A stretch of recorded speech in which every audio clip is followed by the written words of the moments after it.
I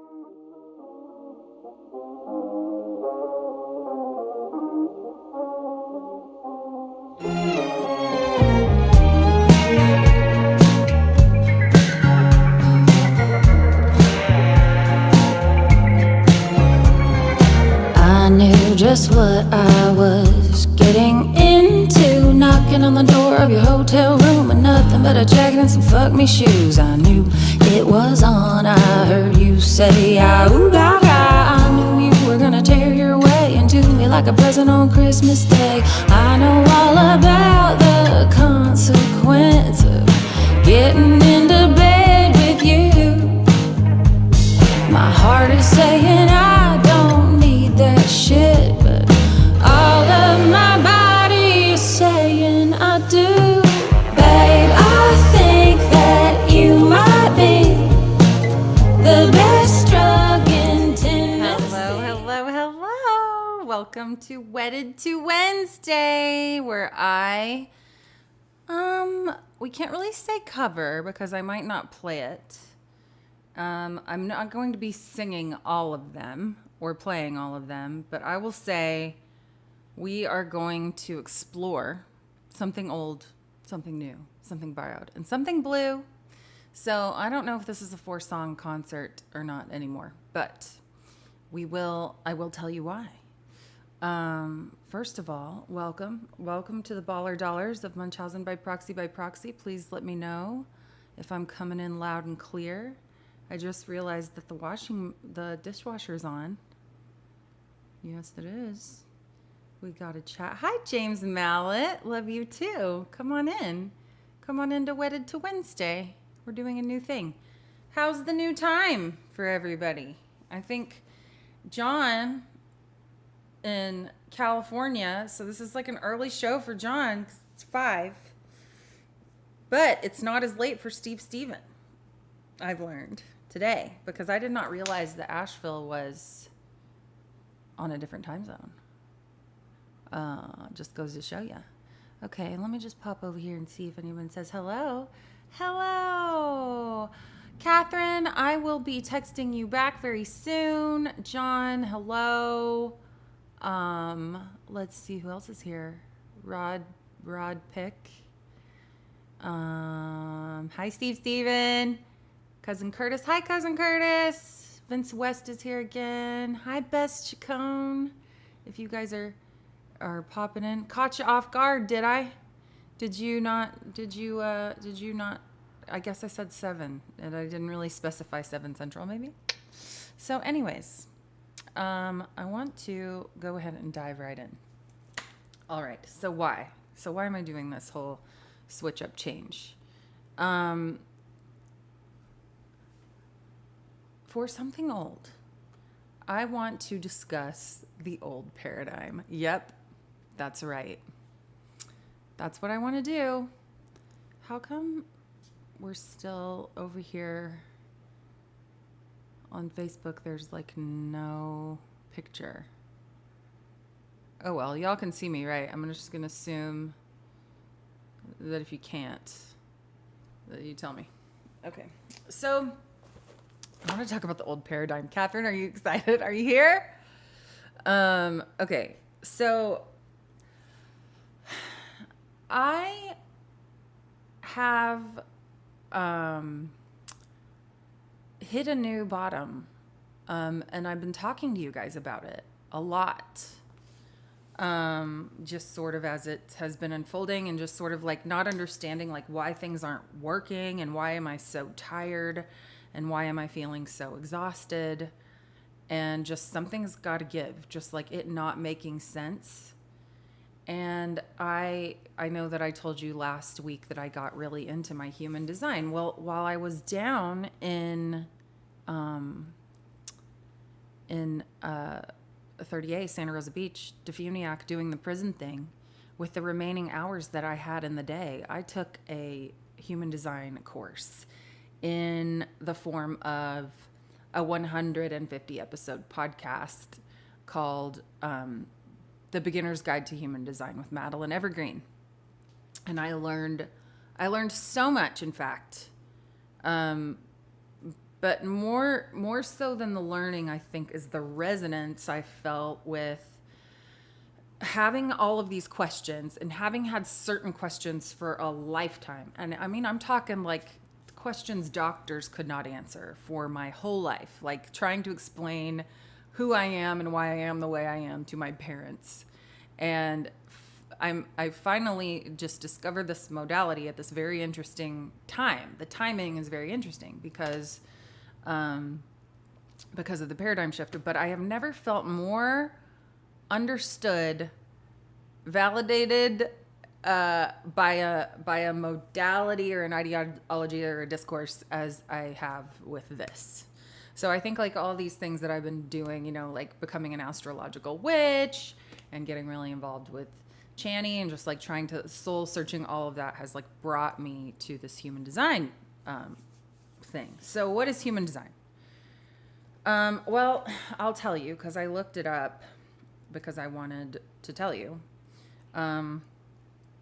So basically, human design, it is it's the same information that they use to like calculate your birth chart. So it's still going to be based on where you were, and it's sort of like a snapshot in time at the very time of what you were born. But it's not just the stars, right? It's like the meridians, it's all of the energy. Like it's a snapshot of all of the energy on the planet at the time you were born. And so it's human design is basically the building blocks of it are astrology, the I Ching, the 64 hexagrams of the I Ching, the Kabbalah, the tree of life. And I love the Kabbalah. I always wanted to be a Jewish, and it was the only one that would have me. So, and then the chakras, right? So the 7 traditional chakras, only in human design, there are 9 centers. And then quantum physics, which is like these like neutrino streams and subatomic particles and blah, blah, blah. And then like epigenetics and genetics. So it's sort of like links to the 64 condyns of human DNA. I mean, science schmience, I really don't know. I really don't. But it just, there's something in it that resonates so deeply with me that that I am obsessed with it. And now I'm like just not feeling bad about that because it is giving me energy. And I have, and I'm going to tell you something very excited about that, but it's almost like it's a design for living in a sense, right? So, and then I did find this crazy documentary. This guy, his name was Ra Uru in 1987. You guys can download it, but I sort of suggest that you like listen to some, maybe more grounded things first, you know, just sort of getting into like the, what is it? But basically in 1897, this guy channeled this whole thing, like this sort of like, you know, spirit kind of like took over his body and like made all of his body water come out of him. And then a dog like sort of fell over, and then he like pulled a dog under a table, and then he grabbed like the Bible and, you know, the King James version and like a couple other books and these herbs and things. And then he like put everything on a stove and he like cooked it all. Anyway, you've got to watch this documentary of how this came about. Me telling you this right now doesn't lend any credibility to this thing, but pretty much everything else out there that you can find. I mean, whatever, it's up to you. I'm just telling you that I think that, okay, so one thing that I have discovered about this, and then I'm going to go over to Instagram and look at some comments because I'm sure you guys are like, she's lost it. Finally, it's cracked all the way. Is that I want to talk about my energy type a little later on, but basically like the fundamentals of human design, the maybe the most important one is that each of us has an energy type. Right now there are 5 energy types, but new energy types are being born. Okay. And they're about to be being born. And I'm sure that we all, you know, kids are just being born different, right? Just different. So these energy types that we currently have on our planet, I am a generator. So just a pure generator. Pure generators are about 30% of the population. And what a generator does is things that are actually, that light me up, I'm supposed to like do those things. Because when I do those things, I like generate energy, right? And I never run out of it as long as I'm doing things that I'm truly interested in or passionate in. And as soon as those things aren't lighting me up anymore, that is when I need to pivot, because I will then lose energy. And it's my job on the planet to like create energy for the planet, right? Like I'm really enjoying, like I was telling Dan last time she was here, like I really enjoy, like I just want to do Married to Monday because like I have energy for it. And then I'm like, and then we go on and on and on because the energy just keeps coming. Like right now I'm like generating energy for me and you, and maybe you're even getting some of it because here you go. Some energy. Okay.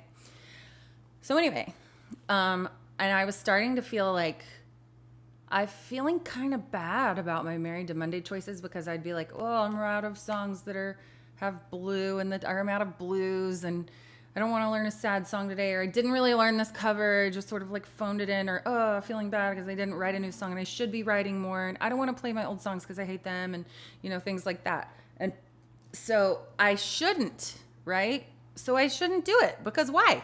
Because what am I doing? I'm actually draining myself of energy, draining you of energy, and thus I'm not doing my job to create the energy for this planet, which is my job. Okay. But there's this other thing in my chart, which is like consistency is actually good for me.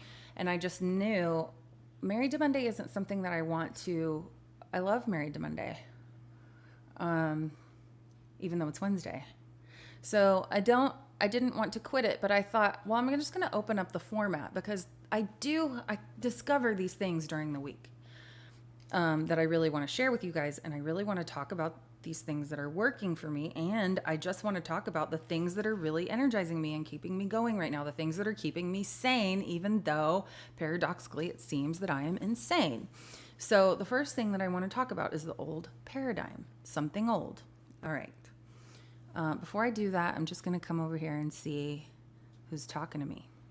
Hi, BOA. Hi, Mary. Hi, Little Lionhead Krause. Hello, Piano Jordan. Okay. Hey, Stu. Did you get your record? Hey, TPL. Glad you made it.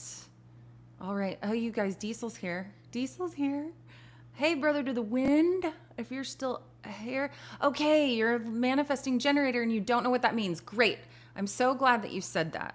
Yes, because I'm gonna do something right instead of baller dollar ditties. And it'll be great if you guys would let me do this because it's going to help me learn and grow with you together. Okay. So open format really works. Well, you'll come with me. Yay. Okay, because I'm still going to play songs. I'm just going to play the ones that really matter. And then I can really focus on making one good instead of four kind of, I don't know. We'll just see what happens. But, okay, so new paradigm. What is this old and new paradigm thing? And I don't know how much you guys have heard about this. I remember hearing about this back when I was in my 30s. I got sober. Actually, it was in my mid 20s. So I got sober for the first time when I was 23 in New York City. And I started hanging out. I went pendulum swung all the way over the other way. I became a Reiki healer. I was like certified Reiki level 2. I like went and I was like a tantrika. But I was also doing a year of celibacy. So I was like almost like an energy tantrika, in which I was like learning all about the tantra, but I was like not practicing any. I was learning tantra as it relates to being a 5,000-year-old Eastern yogic practice, right? But still, like there's that. And then I did do a yoga teacher training, and I was like in a very, very spiritual point of my life. And then I will talk about how I exited that like maybe in the next couple of podcasts, but why and how it's very interesting that it sort of lines up with my Saturn return. But I kind of like exited all of this, like after I broke my elbow and I left New York. And it wasn't that I wasn't pursuing my spiritual life anymore. I still was, right? I still like was going to meetings, but I had some relapses. So I wasn't really doing my 12-step practice, which has been a bit of my religion because we choose a God of our own understanding. And that was my contact. And, I just went, I just was like, I just can't with life, right? I can't participate. I need to exit. I'm going to get drunk. So anyways, I'm glad I'm not there anymore, but I do remember being very interested in hearing all of this stuff about the new paradigm. And then I was like, I just got to a point where I was just really just over woo, and I just wasn't going to woo anymore. So this is what the old paradigm essentially is. This is what they talk about. If you've heard this and you're wondering, what do they mean when they talk about the old paradigm? So the old paradigm is supposedly ending, right? We're in the shift right now, but it's ending in 2027. So 2027 marks the beginning of the new paradigm. So it's structures and institutions that are holding the fabric of our lives together, governments, religions, families, economics acting as scaffolding. Basically, these things start to erode, right? And we sort of can see that happening since 2020, right? Like there was an entire pandemic. It was like none of the structure, like the whole system flipped inside out. Then we have Donald Trump. Then we have like the systems are totally like everybody's like, what, no, we can't trust any of our systems, right? So it's defined by the survival sort of mentality. Survival and order are maintained through these external systems, right, of order and agreement.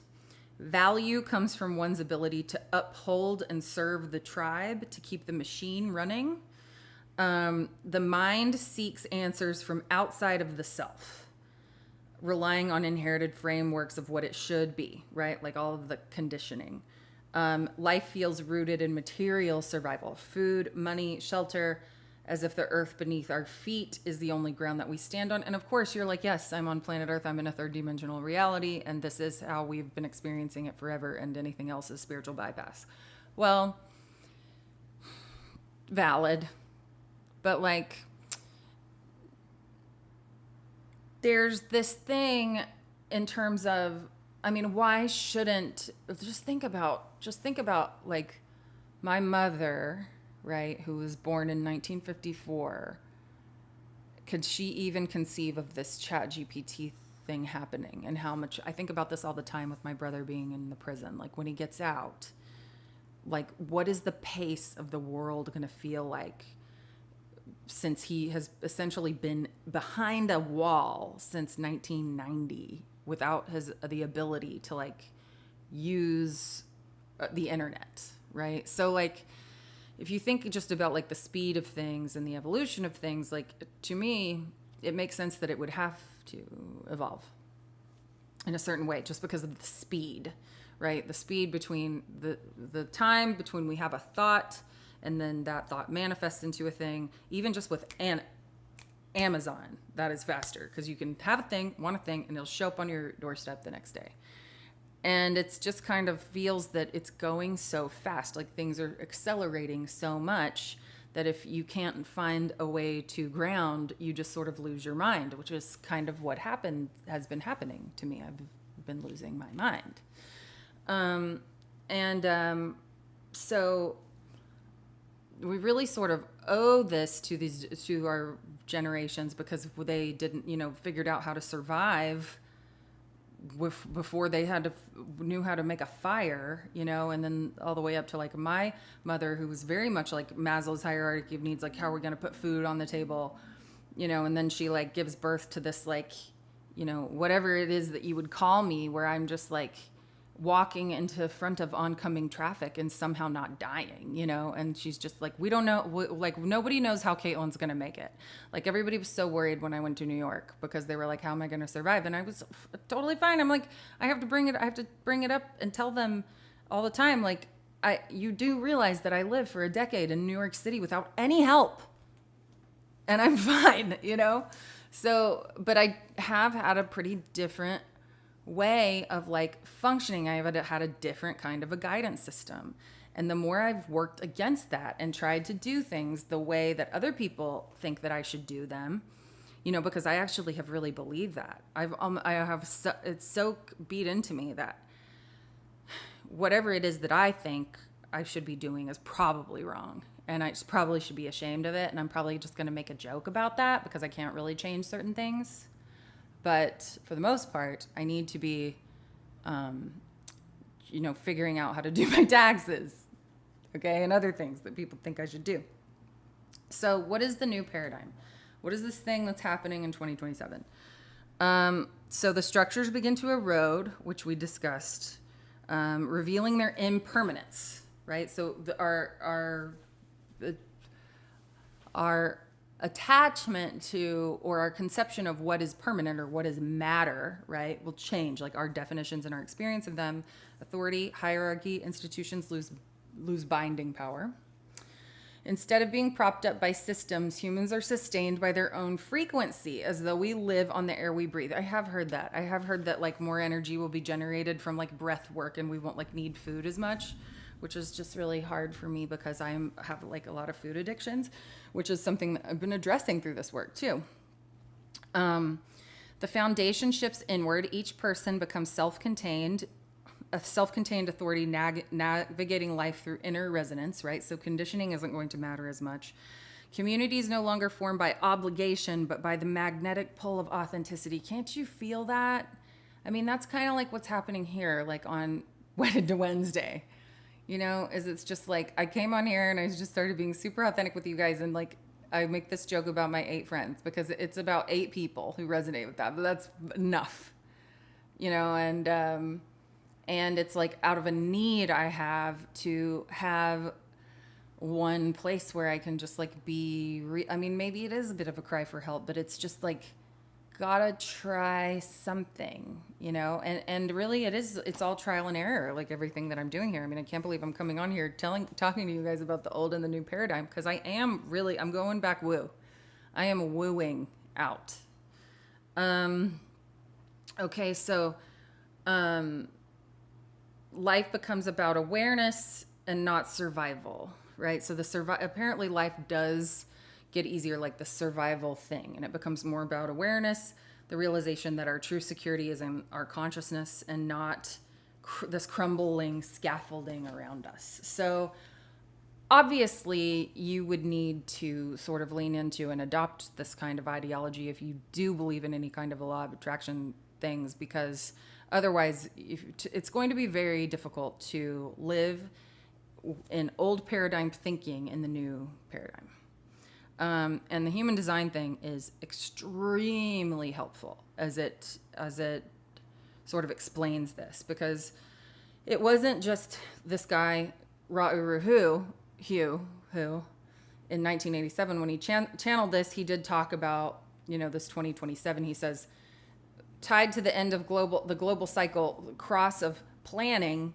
We're moving from the cross of planning into the beginning of the cross of the sleeping phoenix. Okay, this is 1615, like around the Renaissance, to 2027 is old paradigm.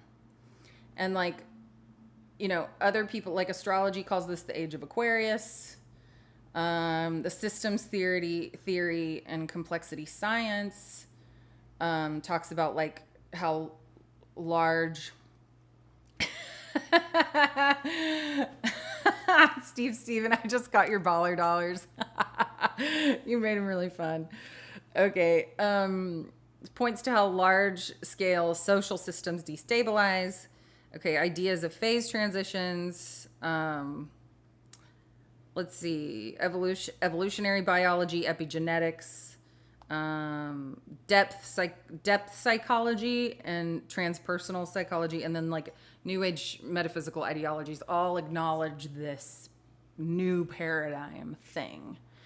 But like, you know, whatever, you know, I just say like, go with it or don't, but I'm going to tell you how it's working for me. So it is just very interesting that I have come to this at this time after I did everything right by my record. I did everything right. And some of you, even here, give me a ton of money for that record. And I spent every dime on that record. And like, I did everything I was supposed to do. And whether the parts of this that are not authentic to me is that I don't enjoy that part of it. I enjoy making the record, putting out the record, and trying to be this thing that everybody's gonna, whatever the thing is that's gonna make people want the record, even though I am those things, but I'm not like those things all the time. So it's like really this thing that it was a lot of sort of trying and forcing, and like the record, it's not like the record didn't do well, but it didn't do what we had hoped that it would do, right? Which is like, oh, I'm going to be, this record's going to put me on a new level. I'm going to be opening on a major tour. I'm going to get a film and TV placement. I'm going to, which I feel like this record was such I love the Trash Cannon album. I love the Side Pony album. But this record was musically for me like it was like a quantum leap in terms of the musicality of it and what I had learned and how I learned so much in making that record. And that is the gift in and of itself. But like the other things that I wanted, which were really very me, it was really very much like about me needing to prove something, either that me needing to prove myself to the industry, or me needing to prove myself to my family or to my childhood self, or just me needing to like prove that I could do this job, and have it be sustainable. It's like a crumbling structure, like we're actually experiencing that a lot in terms of like the structure and the way that music's been put out and shared. Like there's very much a crumbling structure. Like the old systems aren't really working, where for very few people, they're working, where you like sign a label deal and then you put out your 3 singles and then I think if you work hard, you'll do well eventually. And I do think that this record will find its place. And I so appreciate all of you guys for listening. And I love my record, and I love you for loving my record. I love you. But like, I cannot do it that way again. I told Misa earlier this year, I was like, you know what? And I think I told you guys this too. I'm really going to find out what kind of artist I am this year. And that is going to require no bullshitting. That means I'm going to come on here and do this. I'm going to do it on Wednesdays because I benefit from being consistent, but I'm just going to come on here and I'm not manufacturing anything. I'm not going to post unless I want to. I'm going to post when I want to, like I'm going to, just going to fucking do this authenticity thing, and do this real thing and find out what that is, because I still do so much living and executing and taking actions based on the sphere I have that I'm not going to be okay if I don't do it this certain way. I can't do what I want. I can't do what I'm inspired to do. I've said this before. I've been like, what are we going to do if no one desires to labor and everyone just does what they want? Like, no one's going to show up to no one's going to honor their commitments. There is something to be learned from that. Like, I can't tell you how many times just recently I've noticed that I didn't do the plan. I did the thing as I felt inspired to do it, and then it like ends up being someone's birthday and I call them on their birthday, or it just came together because it wasn't like, oh, it's another thing that I have to do like before I go to bed and I'm like really tired and fried. It's like it can wait till tomorrow, and then I get the ping and then I do it, and it just like organizes itself even though I was late. You see what I mean? So let me just see what kind of shit y'all are talking over here. Joanna and I are traveling to Susanville, CA, shopping housing ideas. Blah, blah, black sheep. Have we any wool? Of course we do, and you can too. Because where we'll land will be cool. That's exactly what I'm talking about, Vince. Your intention in this moment resonates so much. Okay, that's great. Honesty can be painful. The price of authenticity, for sure. Okay, so y'all are picking up what I'm putting down. Okay, so another thing that I wanted to say was this energy type thing this being this generator, which I'm going to talk about more in a minute, it does bring me into something new, because I did write a new song this week when I was with the inmates, and I want to play it for you. I want to debut it here on Wedded to Wednesday. And so what can I say about this? Well, I do want to talk to you about the inmate that inspired this song, but I'm going to talk to you about that afterwards, and I think I'm just going to play it. But before I play the song, why I choose to play a song for something new. When I go to the prison and I'm teaching, I don't run out of energy. I run out of energy when I walk out. I plummet. I don't have any, really. But while I'm there, I could be there all day. So when I when I get out these songs that these guys wrote and I start talking about them, I could go all day. It generates its own energy. I don't run out of it for this. And so I had a meeting with the CAA today about just making sure that I stay involved down there, because I haven't been back since last August. I was really focused on the record, and I was actually feeling I shouldn't do the prison thing because it takes away from my record, but putting out my record is zapping all my energy, and actually going and working with these inmates is feeding my energy, which you wouldn't think, sometimes when you think about doing these things that you should do that are good, that are community service, even though I do get paid and I do get the songwriters paid, it's you think that that's going to suck your energy. Well, not this. It doesn't. And I think it's because they are so real, and they are in very, very uncomfortable circumstances. And so they inspired this song. It's called Criminal. And John, what did I do with that capo? You told me this is a drop D capo, right? Maybe it's a different tuning, but I tried to put it on and I can't figure out how it works. I don't know if I'm putting it on the right strings. So I just retuned the guitar to be just regular drop D. But I was going to try to surprise you, but I wrote a song in drop D so I could use your capo. Okay, y'all. Ready? You look like you were up all night, like something a cat dragged in. Looking like you lost a fight with a notebook and a pen. You beat the truth between the lines till you confessed your sins. Now you're more dangerous with words than you have ever been. Tell me you're a criminal, an addict and a fool. I just see a miracle, the exception to the rule. And maybe you don't change the world or change a million lives, but it's worth saying you are changing mine.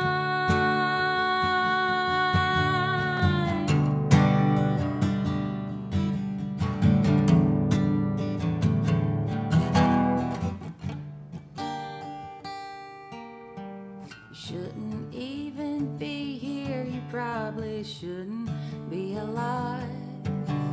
So how do you explain the light I see in your eyes? Consider that you made it, consider that you won. Boys, you gotta face it now, you got nowhere to run. Don't tell me you're a criminal, an addict and a thief. I just see a miracle sitting right in front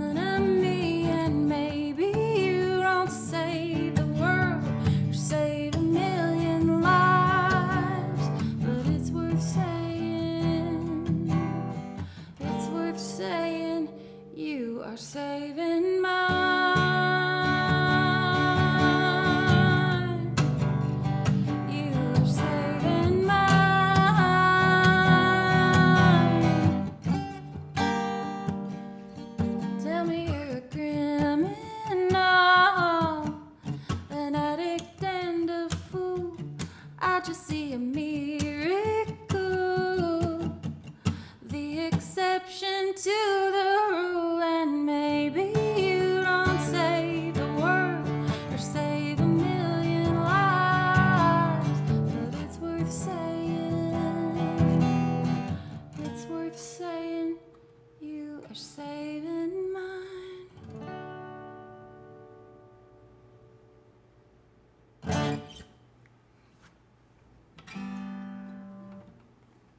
Thanks, Catherine. Thank you, Catherine. Yeah, I got to sing that for them at their final concert. And I don't think I couldn't get through it. It was hard, you know. They're just like, the concerts, you know, you get to feel like Johnny Cash for a minute, but like, they're feeding on that energy. Like, they don't need food if they get to write songs all day and get out from the dorm. So let me come over here and receive some applause. It's really cool to have you share. Thank you. New song. Thank you. Is it in drop D? It is, TPL. That's cool. We're in the mountains and the pines. Hope to reconnect. Miss you too. Great tune. Thank you. Hey, Brother to the Wind. You gonna play that one with me? That would be so awesome, Frank. Teach it to the band. Thank you guys. Thank you so much for loving it. Thank you, Magic Smith. Okay, so I want to tell you guys how that song came about. There was a guy. I'm almost thinking like maybe for something blue, because they, you know, I call them my best blues. They're in blue. They look like they're in blue scrubs. So I was thinking that I might or for something borrowed, just depending on what it is, I could feature one of them, because each guy in this last advanced course wrote like 6 songs in the week, because I know that I told you that first they wrote a commissary jingle, then they wrote a song, a travel ad brochure for the prison. They wrote the song from a perspective of a brick wall. They wrote a song as if they were a superhero. They wrote a song as if it was their funeral. And then they either wrote a real song or picked one of those and to workshop and turn into a real song. And there was a guy in class, his name was Tony. And he had the soles of his tennis shoes were like sewn on to his shoes with floss. Okay, so that is the kind of situation that you're in when you don't have money, because you have to have shoes in prison, and you got to figure out how you're gonna get shoes. So Tony he is actually a beautiful man, right? So sometimes people, you're like, what are you doing here? And then you realize like he has the self-confidence of a grain of rice, right? All of his tattoos look like they were done with, you know, stick and what do they call it? Stick and poke needle. He was such a good writer. I mean, just really, really creative. And he would come in, you know, just feeling so insecure about what he had written. And so it was very hard for us to get him to pick a song, because he would come in the next day saying everything that he wrote yesterday was trash, and, you know, and that he was going to change it. And so we were sitting in class, and because I had told him he had written something and he was trying to do something clever, like a clever turn of phrase, and that's not really the way that I teach them. That's just not what I teach. Like what I teach, if anybody was at the Hook thing or saw the Hook, like they wanted to give a silver patch. I'll tell you about the Hook. I might not talk about the Hook right now, but basically there's a new internet TV show and I'm on the panel, and I have to kind of be bad cop because Trigger from Saving Country Music is also on the panel, and he's just a little easier, or we have a different criteria, right, for what we think. I mean, as people should. Art is subjective, always. but like if I feel like you didn't risk, I would much rather hear a song that I feel like you risked a piece of yourself to take this 4 minutes out of my day, rather than like you want to impress me with something clever that that like 400 billion writers on the row have like done better, So I he was trying to do something, execute something like mechanical, and I had asked him like, is this like, what part of this is about you? What part of this is your experience? And he was like, not really. And so, I was in this advanced class where it was I wasn't able to like really give them this personal attention.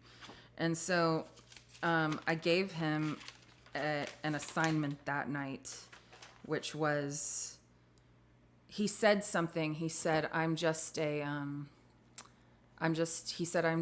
drug addict and a criminal. And I was like, wow, that's so interesting. Cause like, he's so prolific. I was like, you've shown me already that you're so much more than that. Also incredibly respectful, right?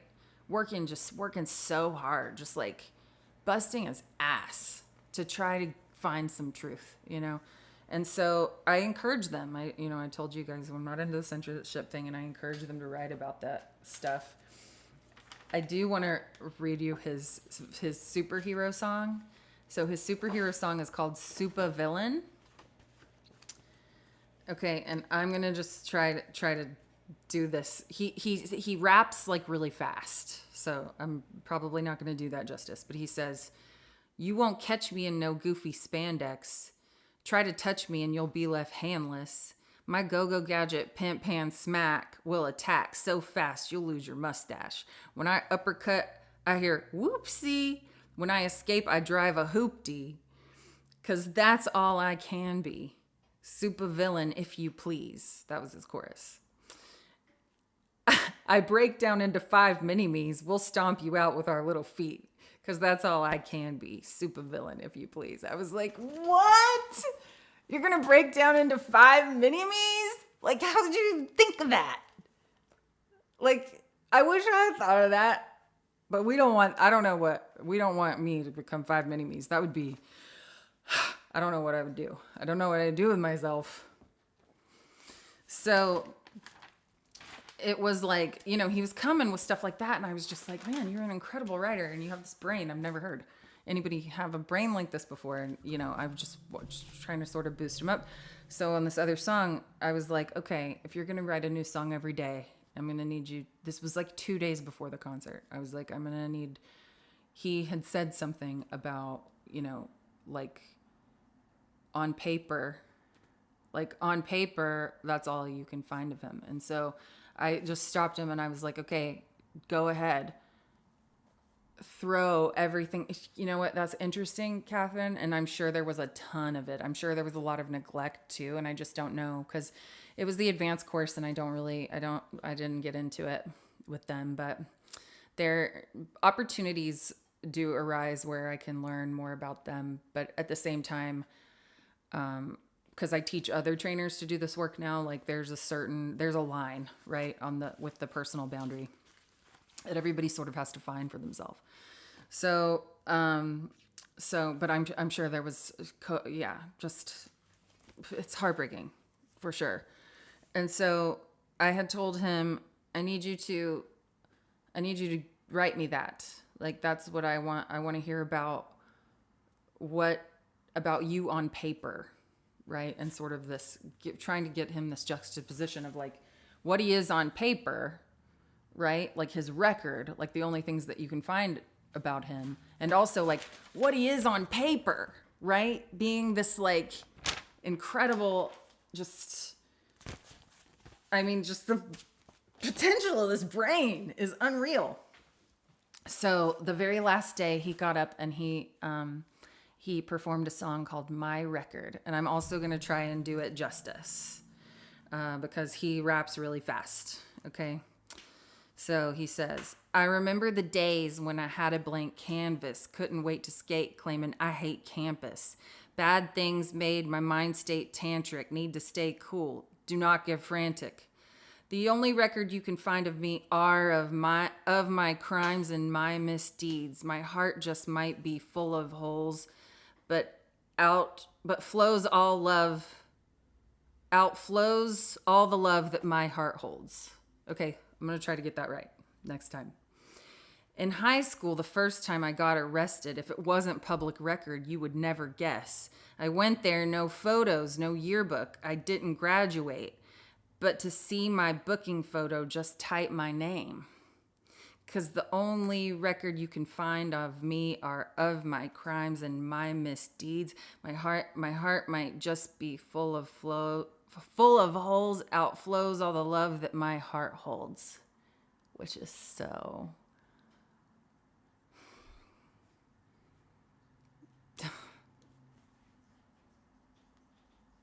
I'm gonna cry. I'm gonna cry again. Okay, we're not done. The legacy I left, destruction and death. I'd break the eggs, then burn the nest. Chop the tree, and I'm off to the next. But what about all of my good deeds? Every little lady I helped cross the street, every cat that I rescued from a tree, the bullies I stopped putting down the weak, the girls from that pimp that I helped free. But the only record you can find on me are of my crimes and my misdeeds. My heart might just be full of holes, outflows all the love that my heart holds. Tony. I have to look and see if he put on his Evo how he wanted to be credited, but he just put Tony. Anyway, he inspired. I love the song he inspired of me. I think he gave me. Oh wow. Oh wow, Miss Fleischman. Ooh. This actually, she's like my favorite teacher. She's still my favorite teacher. I mean, I idolized her. Miss Fleischman passed away today. Thank you for telling me, Heather. I hope that you can't send me a message. I would love to know how. Man. Ooh, I hope you got to say goodbye. I've definitely lost touch for sure. Maybe I'll reach out to Miss Arsman. I still talk to her from time to time. I'm going to come over and just see how y'all are taking these things. Nice tune. Yo, yo. Yeah. Yeah, shit, right? Superb. Okay. So now that I have done something old, something new, something borrowed. Thank you, Tony. More of these to come, y'all.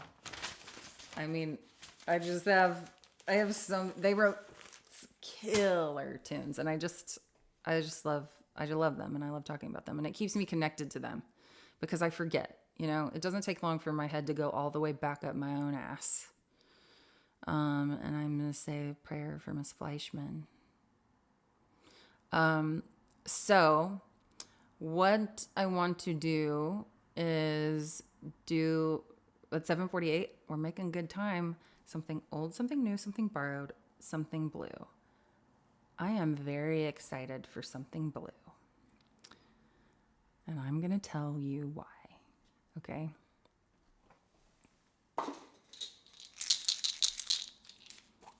Something blue. Do you know what this is? Do you know what this is?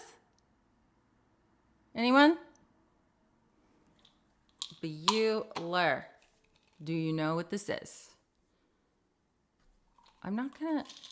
Somebody's gonna have to say what this is. Don't be scared. No one's watching. We haven't done anything wrong. I have a prescription. Do you know what this is?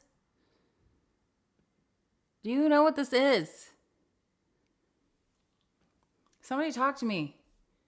Do you know what this is? Nope. Steven. You don't know what this is?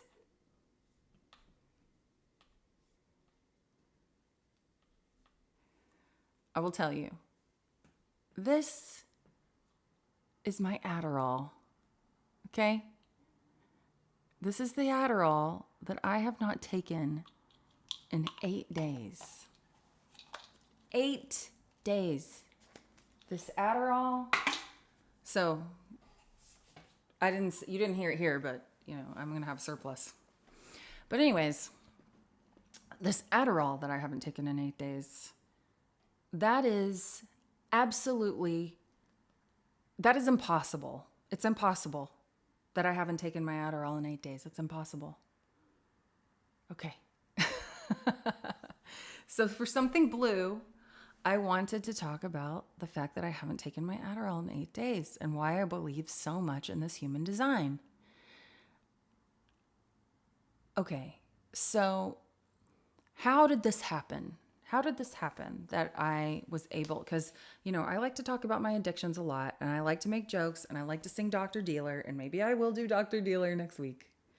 If I stay off my Adderall until next Wednesday, although we have to find out what's going on next Wednesday because it's the middle of Americana Fest, but honestly, I could kind of give a fuck. I'd rather do Married to Monday or Wedded to Wednesday,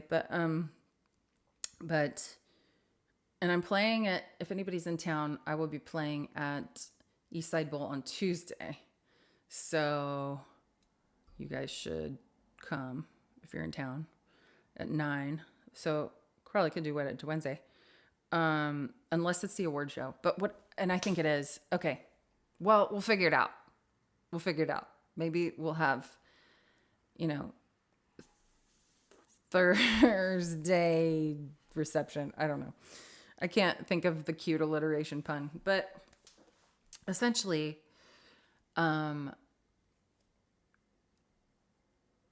reason why my ADHD, has been so problematic for people in my life is because I don't do things I don't want to do.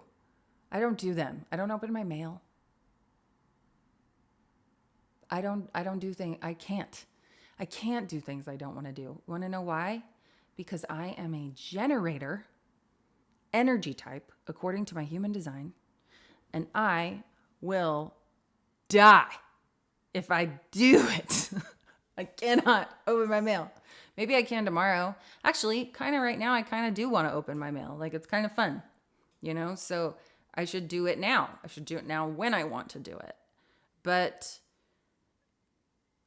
they put me on the pills to get me to do things that I don't want to do, right? If I take the pill, I can do the things I want to do because it kills my empathy center, so I can't feel. And then I don't have any of the emotional baggage that I usually have between like a thought and an action. And usually the emotional baggage that I have between a thought that I have and taking an action is like, well, I don't want to do it and why.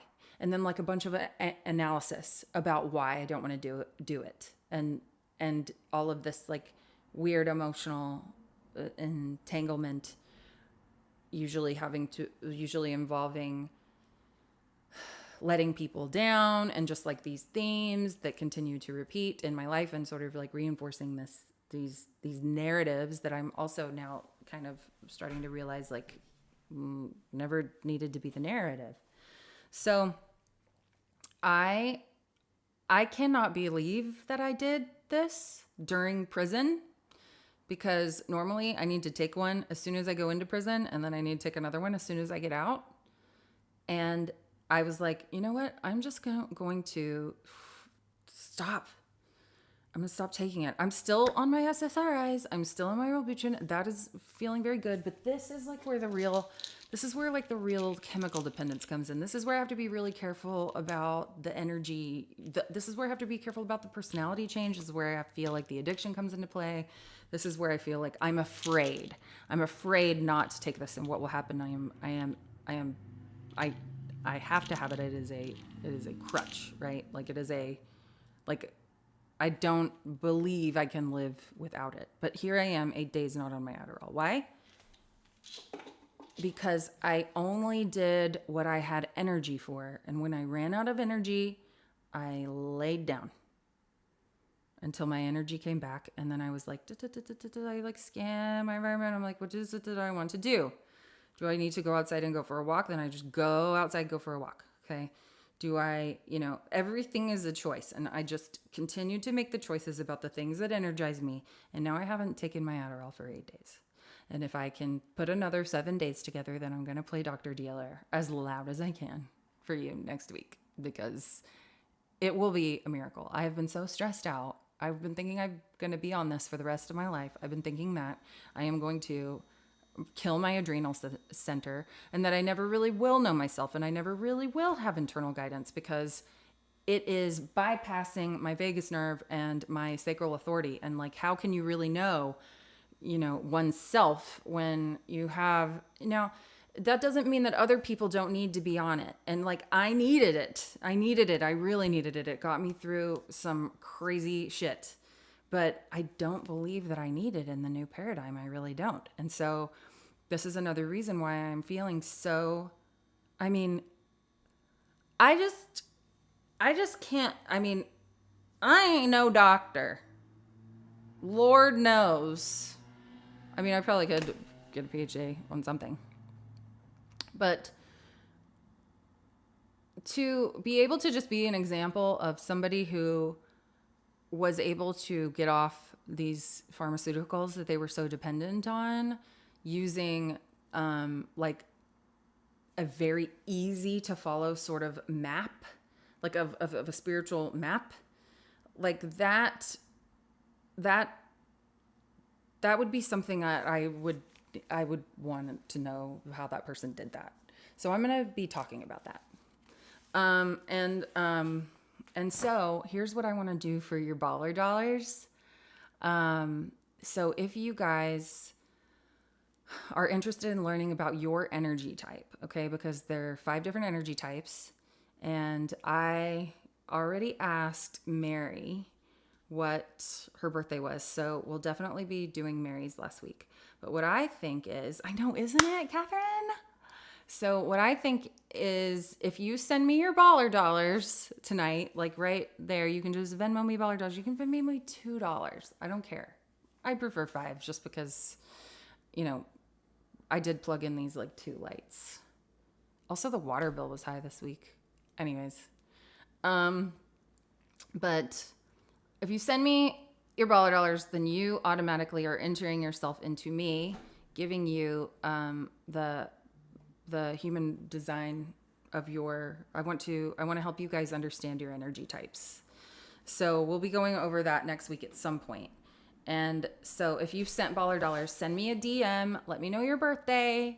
Let me know the time you were born. You might have to go look on your birth certificate, and let me know where, the location, and I will get into your energy type. That said, I am very new to this, right? Like, I've taken a course, but now I'm on the waiting list for another course. And I'm just like, as long as I'm into this, as long as I have energy for this, I'm going to keep doing it. And this is like one way that I can, right? Because you can't keep it unless you give it away. And so like, it will help me learn about this if I am able to sort of answer questions for you guys, right? I'll learn about the other energy types, like not just my own.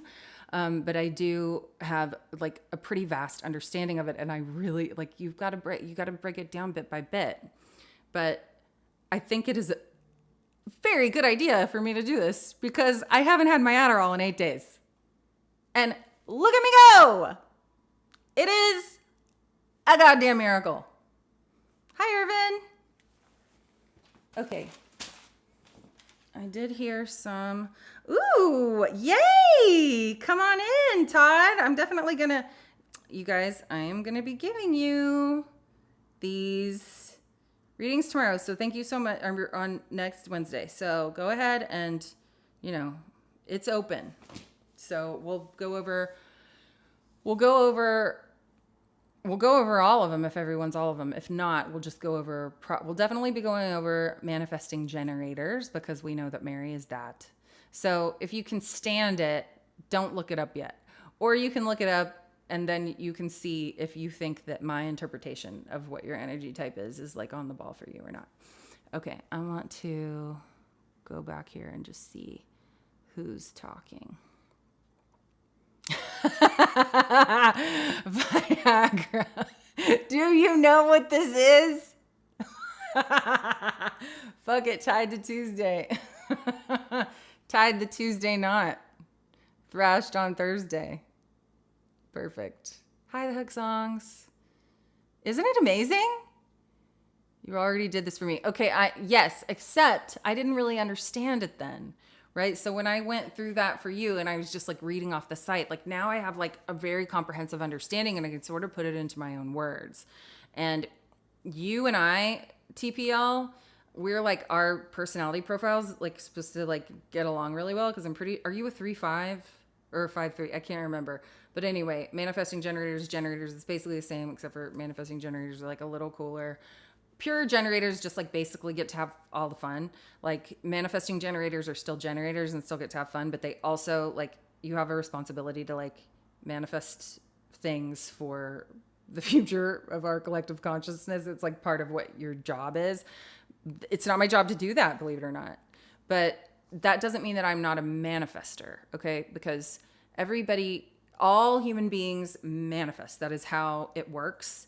It's a label for your energy type. Like that's what your energy type does. So it's also, it does talk about how each person, just according to their human design, will manifest things like the more that you're living in alignment with your design. And for me, so far, I am having a very, very good experience with it. So we'll find out. We'll find out if this Kool-Aid wears off.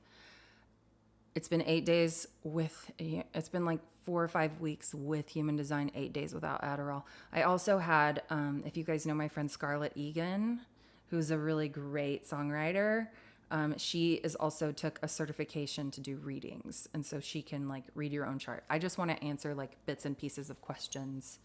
I might do a certification. I don't know. We'll see. I kind of just want to like talk shit about it and like work on my next record. So I love y'all a lot. Thanks for coming to Wedded to Wednesday. We'll just see how this evolves, but I hope that you enjoyed me exploring something old, something new, something borrowed, and something blue with you. I guess I could still throw a shoe. I'm afraid I'm going to knock something over. That was fun. Okay, so the secret. Do you guys remember the secret that I was going to tell you last week?